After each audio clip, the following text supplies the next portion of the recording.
चैत्र गुढीपाडवा व मराठी नववर्ष प्रारंभानिमित्त आज श्री विठ्ठल रुक्मिणी मंदिरात व गाभाऱ्यात विविध फुलांची आकर्षक सजावट करण्यात आली आहे। यामुळे श्रींचा गाभारा मनमोहक दिसत आहे। या सजावटीसाठी शेवंती, अष्टर, गोंडा, गुलाब, जिप्सी या फुलांचा वापर करण्यात आला असल्याची माहिती व्यवस्थापक मनोज श्रोत्री यांनी दिली आहे। ही सजावट विठ्ठल भक्त नानासाहेब दिनकरराव पाचुंदकर पाटील राहणार रांजणगाव महागणपती यांनी सेवाभावाने मोफत केली असून सजावटीचं काम श्री फ्लॉवर्स पुणे यांनी केलं आहे। यासाठी सुमारे 12 कामगारांनी परिश्रम घेतलेत। हिंदू नववर्षानिमित्त भाविकांची दर्शन रांगेत व मंदिर परिसरात मोठ्या प्रमाणात गर्दी झाली आहे।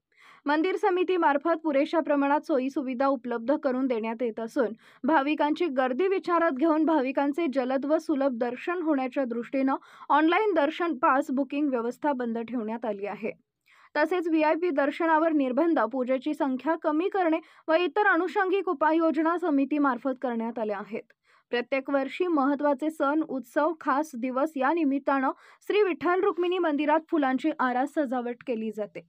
हिंदू नववर्षाच्या स्वागतासाठी विठ्ठल रुक्मिणी मंदिर सजले असून मंदिरात आकर्षक फुलांची सजावट करण्यात आल्याने विठुरायाचे सावळे रूप अधिकच खुलून दिसत आहे। हिंदू नववर्षाची सुरुवात श्री विठ्ठल रुक्मिणी मातेच्या दर्शनाने व्हावी यासाठी हजारो भाविक श्री क्षेत्र पंढरपुरात दाखल झालेले आहेत।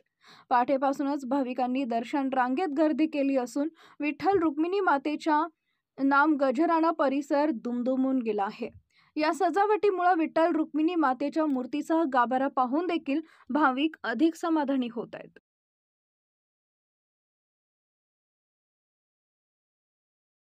ताज्या घडामोडी जाणून घेण्यासाठी शिवशाही न्यूज यूट्यूब चॅनलला सबस्क्राइब करा। आपण हा व्हिडिओ फेसबुकवर पाहत असाल तर फेसबुक पेज फॉलो करा आणि शिवशाही news.com या आपल्या वेबसाईटलाही भेट द्या।